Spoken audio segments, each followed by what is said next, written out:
In a world where the destiny of many developing nations seems irrevocably tied to the benevolence of foreign aid, a story of audacity and self-sufficiency emerges from the arid lands of West Africa. Burkina Faso, a nation often portrayed through the lens of its hardships, decided to rewrite its own future, challenging the conventional narratives of progress. This is not a tale of international charity or monumental loans that generate unpayable debts. It is the chronicle of a nation that looked inward to the strength of its people and the vision of its leadership to forge a sovereign path. The country's leadership, headed by President Traoré, understood a fundamental truth that is often lost in the corridors of global power. True independence cannot flourish on the soil of dependence. The decision to build the largest irrigation canal in the region, the Bama Canal, without any foreign assistance, was more than an infrastructure project. It was the first and most decisive act of a silent revolution, a powerful declaration that the people of Burkina Faso would be the sole architects of their rebirth, proving to the world that collective will is the most potent tool of transformation. At the heart of this ambitious undertaking was the clarity of vision of President Traoré, a leader who refused to accept the status quo. He diagnosed the root of his people's suffering not as a simple lack of food, but as a deep crisis of sovereignty, perpetuated by a system of food dependency. His declaration of a war with water was a powerful metaphor that resonated throughout the nation, transforming an engineering problem into a national cause. Traoré articulated with surgical precision that food aid, while alleviating immediate hunger, functioned as a sedative that prevented the nation from seeking permanent and autonomous solutions. He understood that a country that holds out its hand for its daily bread can never hold its head high with true pride or make decisions that serve solely its own interests. This philosophy was the fuel that ignited the popular imagination, mobilizing citizens from all walks of life. The war with water was not about fighting an element of nature, but about fighting the inertia, despair, and victim mentality that had taken root, channeling the collective energy into a battle for dignity and self-sufficiency. To understand the magnitude of Burkina Faso's decision, it is crucial to delve into the paradoxical nature of international food aid. What is presented as a humanitarian gesture can often function as a subtle mechanism of control and perpetuation of dependency. By flooding local markets with free or subsidized food, foreign aid can devastate local agriculture, making it impossible for national farmers to compete. This creates a vicious cycle. Food production decreases, dependence on aid increases, and the nation loses its most fundamental capacity, that of feeding itself. President Traoré identified this dynamic not as an unfortunate consequence, but as an intrinsic feature of a system that benefits donors more than recipients. He saw hunger not just as a biological condition, but as a strategic vulnerability that could be exploited. By declaring that a nation unable to feed itself would never be truly free, he was exposing this inconvenient truth, affirming that food sovereignty is the cornerstone of any form of genuine independence, be it political, economic, or cultural. Faced with this diagnosis, the proposed solution had to be equally grand and transformative. Thus, the Bama Canal project was born, an engineering feat of epic proportions, conceived to be the vital artery that would carry water and, with it, life and prosperity to the heart of the country. The plan was ambitious: to build the longest irrigation canal in West Africa, a serpent of concrete and hope that would stretch from the Gore Dam, crossing kilometers of dusty landscape, to empty into the Bama Plains. This was not a project to remedy a problem, but to eradicate it.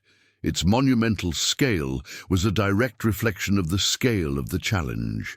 The canal was designed not just to irrigate the land, but to irrigate the nation's soul with a sense of possibility. Every cubic meter of earth to be excavated, every segment of concrete to be molded, represented a step away from dependence and a step toward a future where Burkina Faso would not just survive, but thrive on its own resources and the labor of its own people.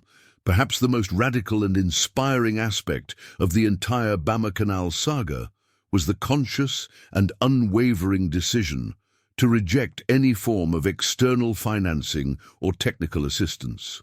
In a world where projects of this magnitude are almost invariably dependent on institutions like the International Monetary Fund, IMF, the United States Agency for International Development, USAID, or large international contractors, Burkina Faso's choice was an unprecedented act of defiance. The country's leadership understood that loans come with conditionalities and that technical aid often marginalizes local knowledge. Accepting such help would betray the very principle that motivated the project: self-sufficiency. The message was clear and powerful. We will build our future with our own hands, our own sweat, and our own pride. This refusal was not an act of isolationism, but an affirmation of capability. It was a bold wager on the ingenuity, resilience, and workforce of the Burkinabe people, a declaration that they did not need external saviors, for salvation lay within their own borders and their own collective will. The construction of the Bama Canal transcended the definition of a government project to become a true national movement, a popular crusade for dignity. The phrase, built entirely by Burkinabe hands, sweat and pride, is not just a figure of speech, but the literal description of a social mobilization phenomenon. Citizens of all ages and professions felt called to participate, offering their labor, their knowledge, and their support. Newly graduated engineers worked side by side with experienced laborers. Farmers, eager for the water's arrival, helped excavate the land they would soon cultivate. Women organized the supply of food and water for the workers, creating an essential logistical support network. There was a palpable sense of shared purpose, a unity that transcended ethnic, regional, or social differences. The canal's construction site became the pulsating heart of the nation, a place where the future was being shaped not by decrees or abstract plans, but by the physical effort and determination of thousands of ordinary people who became extraordinary in their pursuit of a common goal. One of the greatest obstacles the project faced was not technical or financial, but psychological. International experts, with their spreadsheets and predictive models, had decreed that a project of this complexity would take at least a decade to complete. This forecast, coming from sources considered authoritative, could easily have sown doubt and discouragement. However, President Traoré, with strategic genius, turned this pessimistic prognosis into a motivational tool. He issued a direct challenge to his people. They say it will take us 10 years. I say we can do the first phase in 8 months. This redefined the narrative, turning the construction into a race against skepticism, an opportunity to prove that human will can overcome the limitations imposed by others. The completion of the first phase within the stipulated timeframe was, therefore, much more than an engineering milestone. It was a crushing psychological victory. It demonstrated to the people of Burkina Faso and to the world that they were capable of setting their own timelines and achieving what was deemed impossible. The most visible and immediate impact of the Bama Canal was the dramatic metamorphosis of the landscape. The Bama Plains, once a vast expanse of dry, cracked and forgotten land swept by dusty winds, were touched by the promise of water. Where once there were only parched shrubs and a struggle for survival, the canal brought a vibrant green and the promise of abundance. Over 130 hectares of land, previously considered unproductive, were awakened from their dormancy and transformed into fertile fields. The arrival of water allowed for the intensive cultivation of rice and a variety of vegetables, diversifying agricultural production and ensuring food security. This was not just an ecological change, it was an existential one.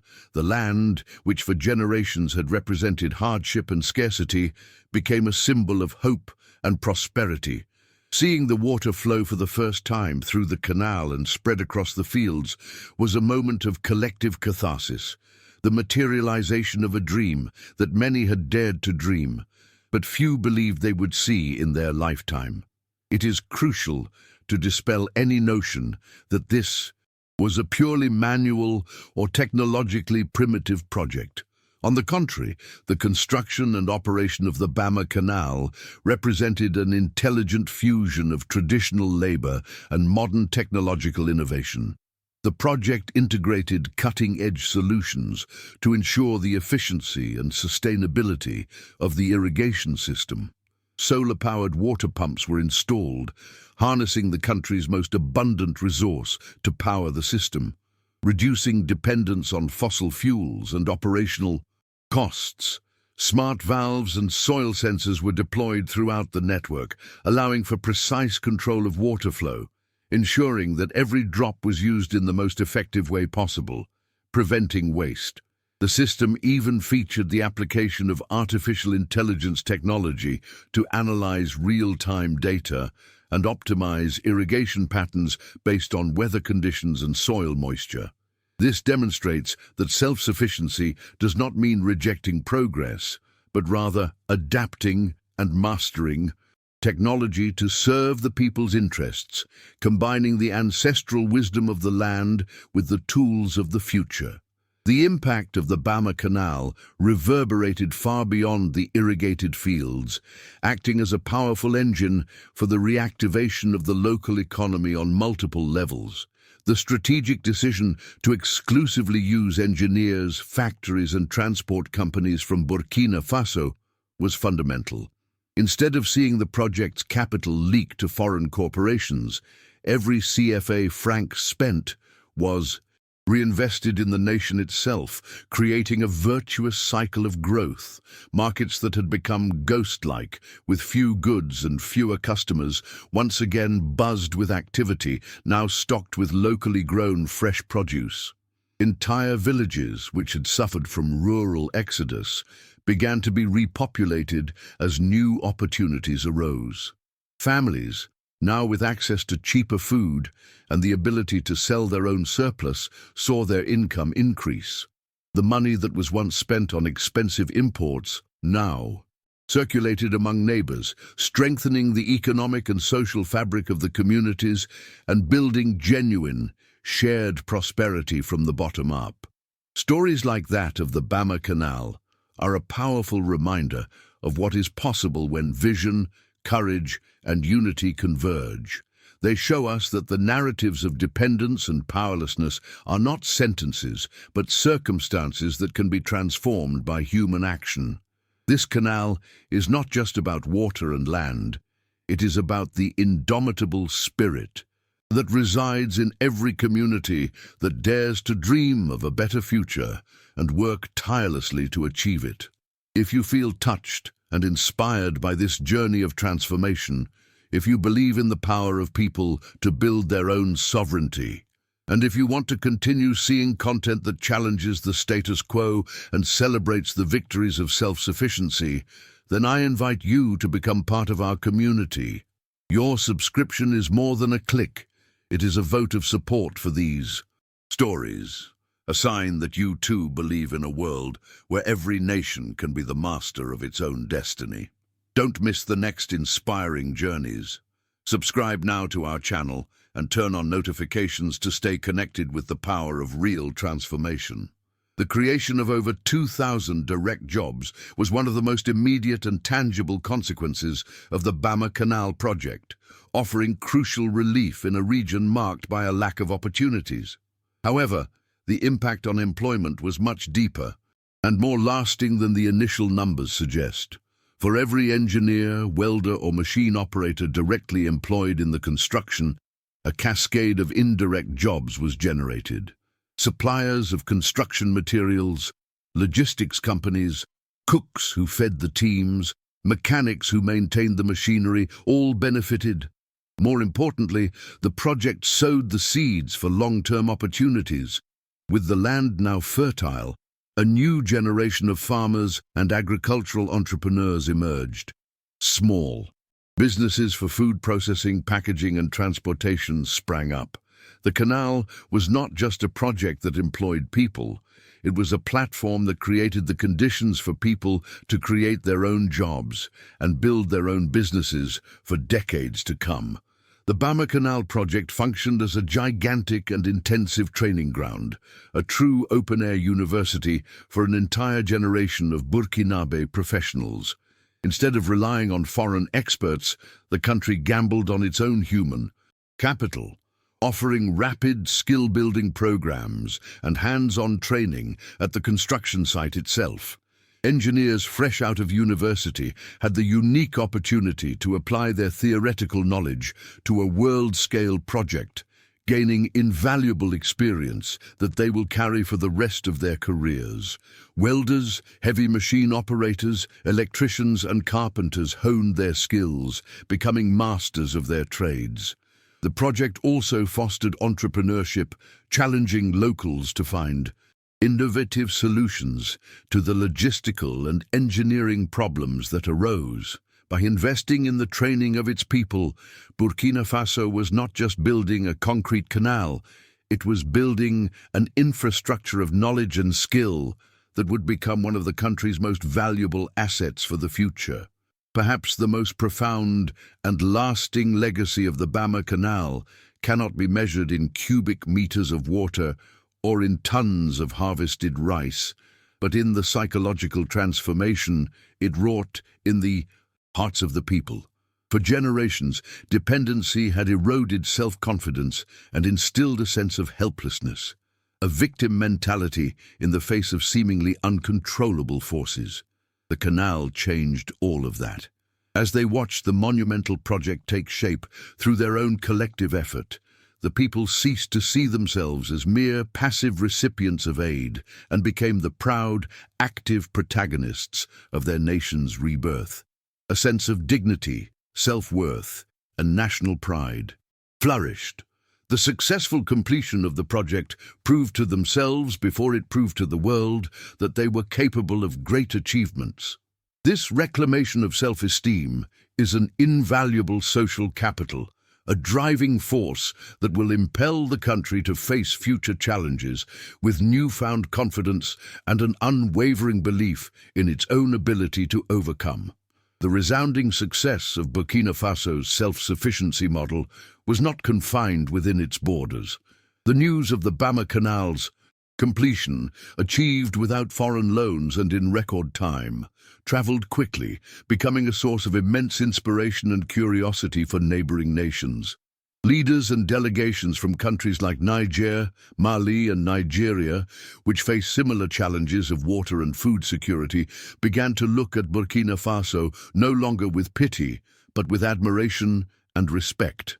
They now actively seek to understand how this feat was possible, sending engineers and planners to study the project and learn from the Burkinabe experience. The canal has evolved from a local solution into a regional case study, a replicable model that offers a powerful alternative to the traditional path of debt and dependence. Burkina Faso, through its example, has become a beacon, illuminating a new possible path for sovereign development throughout West Africa. It is essential to frame the Bama Canal project within the broader geopolitical context. This work of infrastructure was, at its core, an act of rebellion. A silent rebellion, waged not with weapons, but with shovels, pickaxes, and an iron will. It was an insurrection against a global system that, for decades, has fostered dependence and undermined the autonomy of African nations. By refusing the aid and loans that come with visible and invisible strings attached, Burkina Faso was challenging the very logic of the international development system. It was questioning the premise that poorer nations cannot progress without the tutelage of richer ones. The canal is material proof that this premise is false. Every drop of water that flows through it is an argument against the neocolonial structures that perpetuate inequality. It is an act of civil disobedience on a national scale, a peaceful but powerful demonstration that it is possible to build a prosperous future outside of imposed paradigms. The Bama Canal quickly transcended its purely utilitarian function to become a powerful national symbol, laden with deep metaphorical meaning. The water that now flows through the arid plains represents much more than H2O. It symbolizes the flow of hope in a land that knew drought. It represents the current of economic prosperity circulating within the nation instead of leaking abroad. It symbolizes the stream of life, repopulating villages and nourishing new generations. The canal itself, a lifeline carved into the earth by the will of the people, has become a metaphor for the nation itself, strong, resilient, and capable of channeling its own resources to create a fertile future. It is a living monument to liberation, a constant and visible reminder that the nation has taken its destiny into its own hands. For the people of Burkina Faso, the canal is not just a concrete structure. It is the materialization of their own resilience and the promise of an abundant tomorrow. The saga of the Bama Canal forces us to reflect on the true meaning of the word freedom in the 21st century. Political independence, 1 decades. Ego proves incomplete if not accompanied by economic and food sovereignty. The story of Burkina Faso demonstrates conclusively that a nation can only consider itself truly free when it holds control over its most essential resources and can guarantee the basic needs of its people without depending on the will of others. Freedom is not just the right to vote or to have a flag. It is the right to determine one's own development model, to build one's own future, and to refuse solutions that do not serve one's interests. The Bama Canal is the ultimate expression of this hard-won freedom. It is the result of a nation that decided its sovereignty was non-negotiable and that the dignity of feeding itself with the fruit of its own labor was the foundation upon which all true liberty must be built. In the end, the story of the Bama Canal should be seen as a microcosm of the immense and often underestimated potential of the African continent. It serves as a powerful counterpoint to the narratives of crisis, conflict, and corruption that often dominate international media coverage.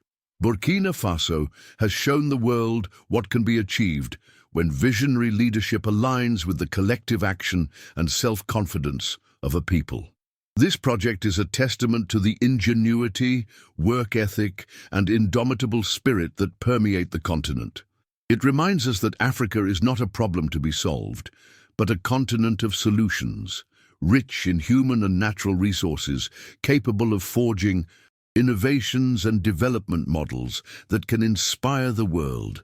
The Bama Canal is not just a story of Burkina Faso, it is an African story, a shining chapter in the continent's long journey toward its full and sovereign realization. The journey we have followed, from the declaration of a war with water to the vision of harvests in once barren lands, is living proof that real change is possible. It is a story that deserves to be told, shared, and celebrated, not just as a historical event, but as a continuous source of inspiration for all who yearn for a more just and sovereign world. The Bama Canal is more than an engineering project. It is an idea, and ideas have the power to transform the world. If this story of courage, dignity, and self-sufficiency has resonated with you, if you believe that more narratives like this need to come to light, then your place is here with us. By subscribing, you are not just following a channel, you are joining a movement that believes in the power of communities to shape their own destiny.